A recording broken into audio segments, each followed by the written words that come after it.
அன்பர்களே, கன்னியாகுமரி மாவட்டம் களியக்காவிளை அருகே அதங்கோடு பகுதியில் அருள்மிகு மாயா கிருஷ்ணசுவாமி ஆலயம் அமைந்துள்ளது. நூற்றாண்டு பழமை வாய்ந்த இந்த ஆலயத்தில் திருப்பணிகள் முடிந்து கும்பாபிஷேகமானது நடைபெற்றது.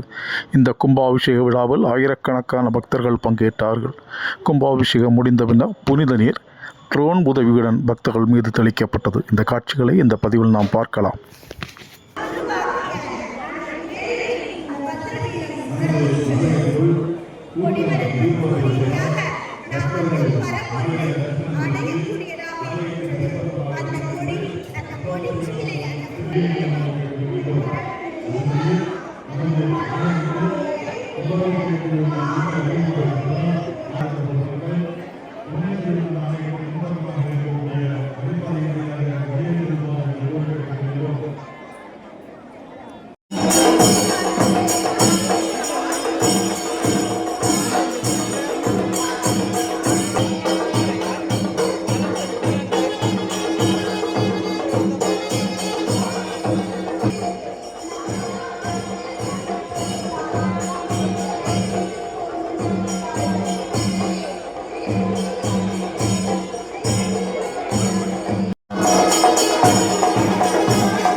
கொண்டு செல்வதுதான் பெருவரத்தினுடைய தத்துவம்.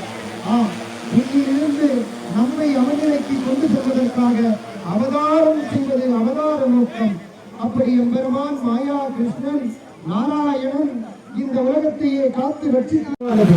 ஒரு திருக்கோயில் என்றாலே ஒரு மனிதன் நெடுஞ்சான் கிடையாக படுத்து கிடக்கின்ற பொழுது அவனுடைய தலைப்பாகம் தான் கருவறை. திருக்கோயிலுடைய கருவறையாக விளங்குவது ஒரு மனிதன்